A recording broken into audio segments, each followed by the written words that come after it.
জুলাই চক্রান্তকারী সমন্বয়ক, বর্তমানে নাম এনসিপি, ন্যাশনাল চিটার পার্টি। তারা শুনিলাম এয়ারপোর্টে নাকি সাংবাদিকদের অপমানজনক কাজ করেছে, তাই সাংবাদিকরা তাদের বয়কট করে চলে গেছে। ন্যাশনাল চিটার পার্টির কত বলে যায়, তোমাদের যা ভাব দেখা যাচ্ছে তোমরা নিজেদের বিরাট জমিদার মনে করো। তোমরা মানুষকে মানুষ মনে করো না।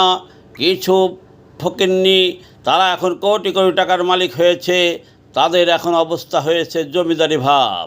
যেমন আওয়ামী লীগের শেখ হাসিনার নেতৃত্বে দেশের চাওয়ার থেকে ঢের বেশি উন্নয়ন হয়েছে, আর কিছু জমিদার মার্কা নেতা তারা আত্মীয় স্বজন প্রিয়জন প্রাইভেট লীগ গঠন করে অরিজিনাল আওয়ামী লীগের কর্মীদের দল থেকে বের করে পদ পদবি বেচে অবহেলা করে তারা নিজেদের জমিদার মনে করত।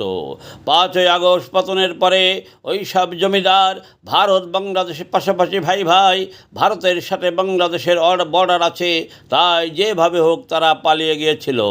কিন্তু NCP, national cheater party, Sheikh হাসিনার সাজানো গোছানো বাংলাদেশ ভাঙ্গাদেশ বানানোর মূল কারিগর, তোমাদের বলে যায় পাকিস্তানের সাথে কিন্তু বাংলাদেশের বর্ডার নাই, তোমরা পালাবে কোথায়?